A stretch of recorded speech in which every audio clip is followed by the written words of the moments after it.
Hello. आज हम लोग class fourth Maharashtra board environmental science का एक बहुत important topic the energy pyramid पढ़ने वाले हैं। सो स्टार्ट करते हैं। Energy pyramid first level is trophic level. Each level in the food chain is called a trophic level. Food chain का हर level को हम ट्रॉपिक लेवल बोलते हैं। अ trophic level is a step at which the organism obtained its food in the chain. Trophic level एक वो step होती है जिसमें एक ऑर्गेनिज्म उस चेन में फूड ऑब्टेन करता है। The amount of matter and the energy gradually decreases from the producers at the lower level to the top consumer at the highest level. So जो एनर्जी लेवल रहता है वो decrease होता जाता है from producers to the highest level of consumer. Here is the trophic level. First, all producers in the ecosystem, it means plants, will come in the producers category. First trophic level is herbivorous, second trophic level is carnivorous, and the third trophic level is omnivores. An introduction to scientists. Lindemann in 1942 studied the food chain and the energy flow through it. Charles Elton, a British scientist, first proposed the concept of the ecological pyramid in 1927 after his study of tundra ecosystem of the Bear Island in England. Here, this pyramid is also called the Eltonian pyramid. Figure 7.4 shows the energy transfer that take place at the each trophic level. यहाँ पर जो picture दे रखी है 7.4, यहाँ पर हमको बताया है कि किस टाइप से एनर्जी ट्रांसफ़र हो रही है हर ट्रॉपिक लेवल में. There are different levels of energy exchange in the food chain. The initial quantity of energy goes on decreases at every level of energy exchange. So जो initial quantity है energy की वो हर level पर decrease होती जाती है. Similarly, the number of organisms also decreases from the lower level to the highest level. Number of organisms भी decrease होते जा रहे हैं.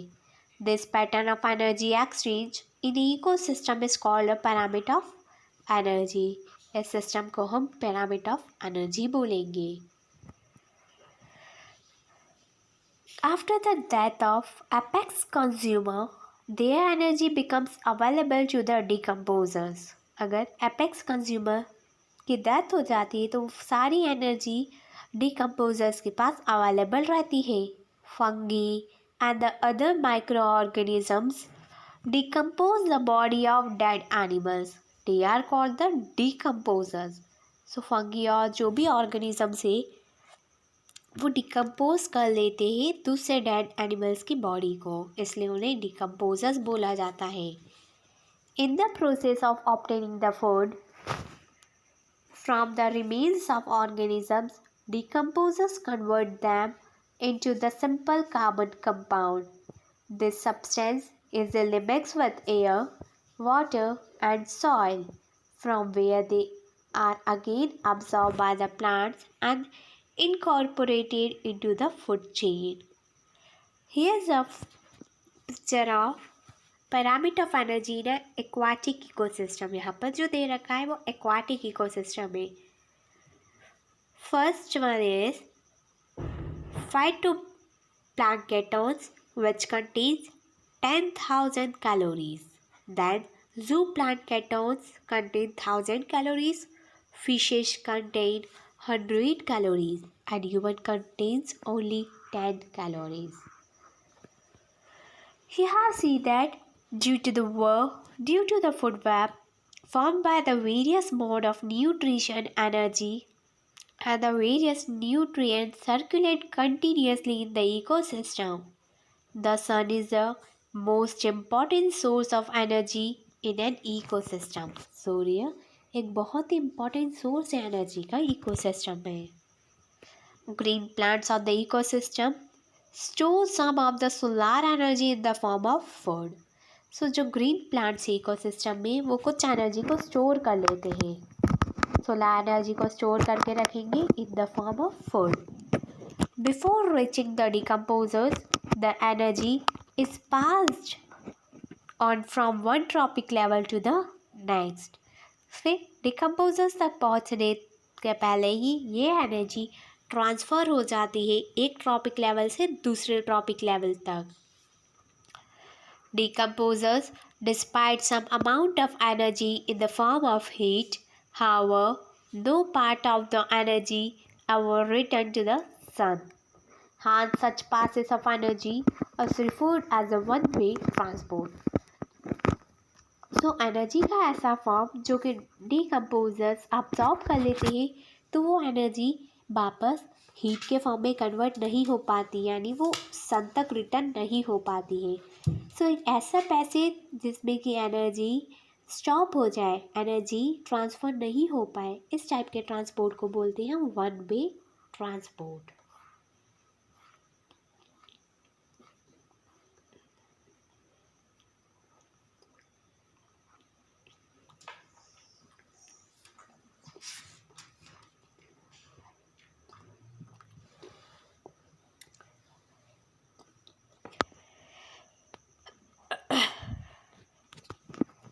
आज हम लोग class 4th Maharashtra board environmental science का एक बहुत important topic bio geochemical cycle पढ़ने वाले हैं। स्टार्ट करते हैं। Bio geochemical cycle includes the conversion of lithosphere into the rocks and soil, hydrosphere atmosphere interaction, and then atmosphere environment interaction.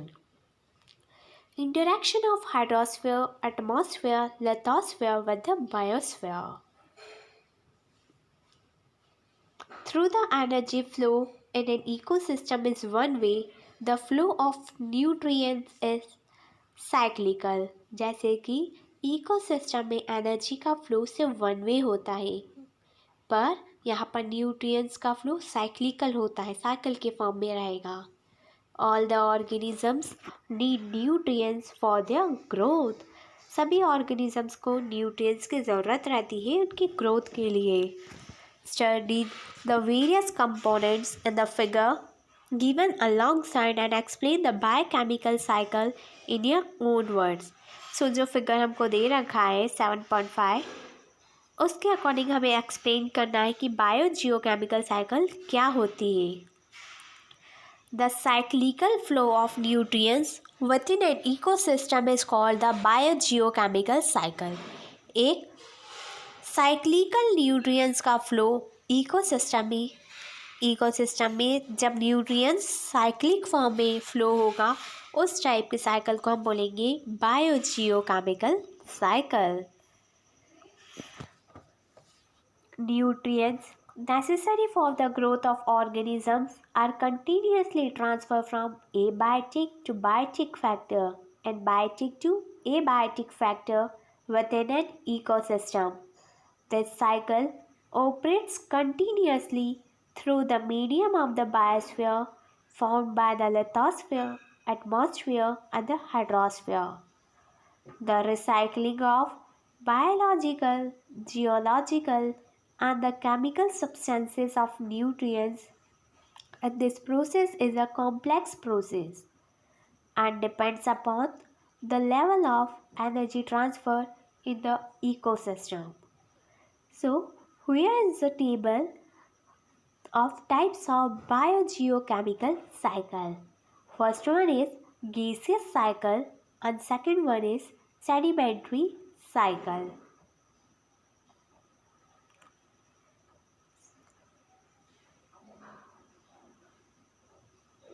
आज हम लोग class 4th Maharashtra board environmental science का एक सिंपल सा topic types of biogeochemical cycles पढ़ने वाले हैं। Biogeochemical cycles are of two type. First is gaseous cycle and second one is sedimentary cycle. So पहले हम गैसियस साइकिल के बारे में रीड करेंगे। And accumulation of the main abiotic gaseous nutrients material is found in the earth atmosphere। सो जिसमें accumulation होगा, accumulate करेंगे main abiotic gaseous nutrients, वो हमारे अर्थ एटमॉस्फेयर में ही पाए जाते हैं, including such as nitrogen, oxygen, carbon dioxide, water vapour. ये सभी जो गैसेस हैं ये हमको हमारे अर्थ एटमॉस्फेयर में सारी गैसेस मिल जाएगी। Next is sedimentary cycle. An accumulation of the main abiotic nutrients material is found in the soil, sediment and the sedimentary rocks of the earth।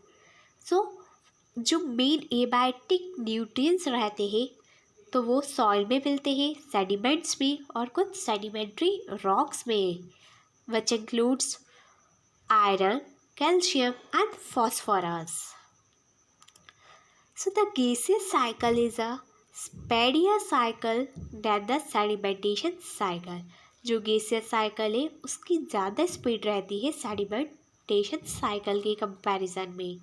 For example CO2 is accumulated in an area, it is quite quickly dispersed with the wind or absorbed by the plant। अगर हम CO2 means carbon dioxide की बात करें तो वो easily disperse हो जाती है एयर में, विंड में, और प्लांट्स इसको अब्सॉर्ब कर लेते हैं।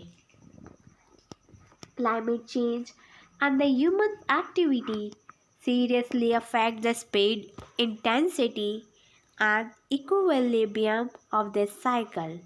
Hence the various aspects of this cycle are extensively studied nowadays। Do you know the cycle of gases and the sedimentary cycle cannot be completed separately from each other? For example, nitrogen is present in the form of gas in the atmosphere and it is a form of compound like nitrogen oxide in the soil and the sediments। Similarly, carbon occurs in the abiotic form mainly in the coal, granite, diamond, limestone, etc. in the earth crust and in the form of carbon dioxide gas in the atmosphere। Generally, carbon is present in plants and animals for a much shorter duration than in the coal।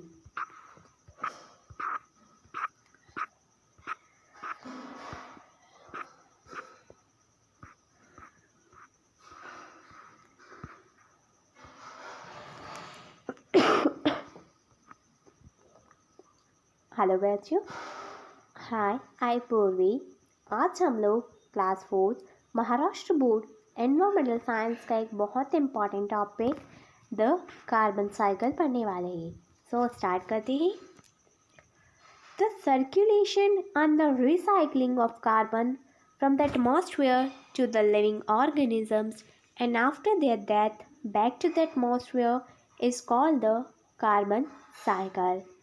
एक ऐसा circulation या एक ऐसे recycling जिसमें atmosphere का जो carbon है वो लिविंग ऑर्गेनिज्म से उसके डेथ के बाद वापस एटमॉस्फेयर में आ जाता है, और साइकिल को हम बोलते हैं carbon cycle. Abiotic carbon atoms are circulated and recycled into the biotic form mainly through the photosynthesis and respiration। जो एबायोटिक कार्बन एटम से वो रिसाइकल हो जाते हैं बायोटिक फॉर्म में, mainly by photosynthesis and respiration. Photosynthesis plants में होगा and respiration animals and humans में। Hence, the carbon cycle is one of the important biogas chemical cycle। तो जो कार्बन साइकिल है एक बहुत इम्पॉर्टेंट बायोगैस बायोजियोकेमिकल साइकिल है। So plants convert the carbon dioxide into the carbohydrate by the process of photosynthesis. Plants photosynthesis process की presence में carbon gas को convert करते हैं कार्बोहाइड्रेट में. Similarly, they produce carbon products like proteins and fats too. वैसे ही ये carbon compounds को भी प्रोड्यूस करते हैं, जैसे कि प्रोटीन्स हुआ, फैट्स हुआ. Herbivorous feed upon plants. Herbivorous plants पर डिपेंड रहते हैं. एंड कार्निवोर्स हर्बीवोरियस पर डिपेंड है अपने खाने के लिए. In this way biotic carbon is transported from the plants to herbivorous and herbivorous to carnivorous and carnivorous to apex consumer.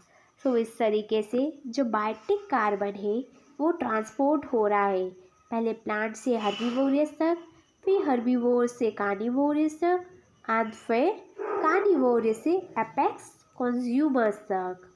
सो यहाँ पर पिक्चर दे रखी है. यहाँ पर बायोटिक कार्बन जो है, so fossil fuel, biotic decomposition, respiration in animals, respiration in plants, and carbon from factories. May process N6CO2 plus 12H2O in the presence of sunlight and chlorophyll form C6H12O6, which is the formula of glucose, 6 molecules of water and 6 molecules of oxygen. Next, C6H12O6 plus 6O2 mitochondria form 6 molecules of CO2 plus 6 molecules of water and release energy. Eventually, after the death, all type of consumers are decomposed by decomposers like bacteria and fungi, and carbon dioxide is released again into the atmosphere and is used again by the living organisms. And this way, carbon is continuously passed on from one living organisms to another. After the death of living organisms, carbon goes to the environment, atmosphere, and it again taken up by the living organisms. Hello Bachu, I am Purvi on behalf of Personal Tutor Channel. आज हम लोग class 4 Maharashtra board informational science का एक बहुत important topic the oxygen cycle पढ़ने वाले हैं. So start करते हैं. Oxygen forms 21% of atmosphere. हमारे एटमॉस्फेयर में ऑक्सीजन का 21% लेवल है. It is also present in the heterosphere and the lithosphere. ये एटमॉस्फेयर के अलावा हाइड्रोस्फीयर और लिथोस्फीयर में भी प्रेजेंट है. Hydrosphere it means water and lithosphere means land. Circulation and the recycling of oxygen within the biosphere is called the oxygen cycle. एक ऐसी level जिसमें ऑक्सीजन का रिसाइकलिंग होगी, ऑक्सीजन का सर्कुलेशन होगा किसी एक बायोस्फीयर में, उसको हम बोलते हैं रिसाइकलिंग. उसको हम बोलेंगे oxygen cycle. This cycle too includes both the biotic and the abiotic components. इस साइकिल में दोनों ही कंपोनेंट्स इंक्लूड रहेंगे, बायोटिक भी और एबायोटिक भी. Oxygen is continuously produced as well as used up in the atmosphere. Oxygen continuously produce होती जाएगी, बनती जाएगी और एटमॉस्फेयर में यूज़ होगी. जैसे कि breakdown of sugar molecules by atmosphere by animals. So plants produce oxygen. Plants breathe in oxygen. Plants produce oxygen. Plants ने ऑक्सीजन रिलीज किया. एनिमल्स उस ऑक्सीजन में ब्रीथिंग करेंगे, इनहेल करेंगे ऑक्सीजन गैस को. Animals give out carbon dioxide. Animal ने carbon dioxide gas release करी. And plant absorb CO2 and produce a food material. Plants ने CO2 गैस को एब्जॉर्ब किया और फूड मटेरियल को प्रोड्यूस किया। Oxygen is highly reactive and is readily react with other elements and compounds. Oxygen बहुत ही ज़्यादा reactive रहता है और वो किसी भी एलिमेंट्स के साथ, किसी भी कंपाउंड के साथ रिएक्ट कर जाता है। As oxygen is found in various form like molecular oxygen. Oxygen कई सारे फॉर्म्स में मिलता है, जैसे कि molecular oxygen it means O2, water, H2O, carbon dioxide, CO2 and in inorganic compounds also. The oxygen cycle of the biosphere is extremely complex. जो biosphere की oxygen cycle है वो बहुत ही ज़्यादा कॉम्प्लेक्स है।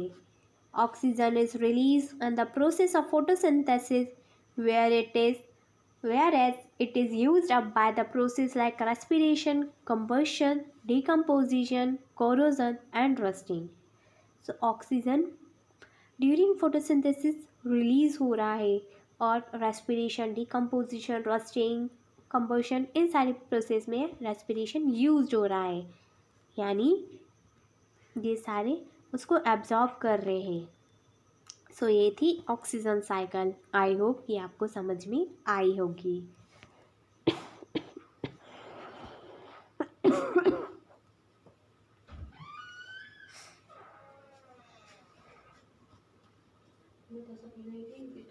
अब हम लोग class 4 Maharashtra board environmental science class 4 का एक important topic the nitrogen cycle पढ़ने वाले हैं।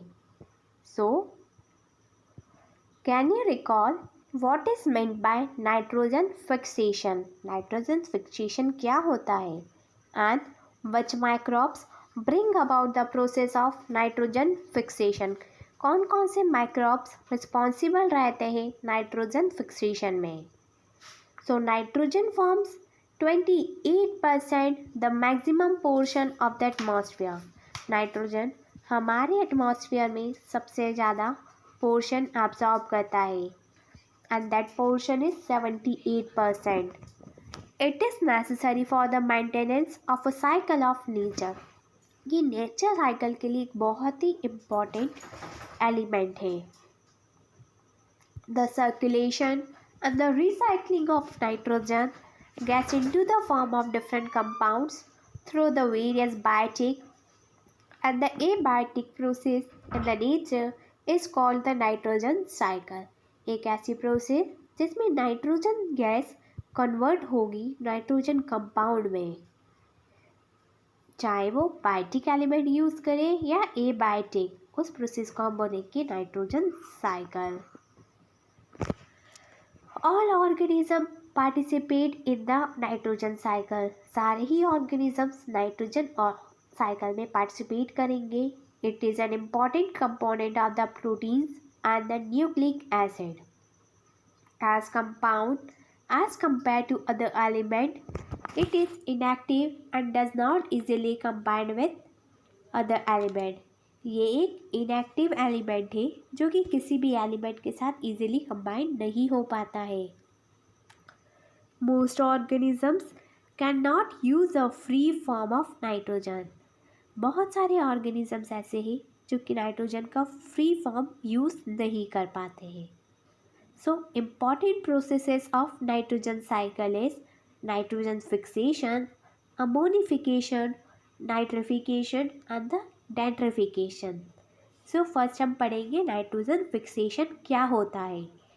It is the conversion of nitrogen into the nitrates and nitrides through atmospheric, industrial and the biological processes.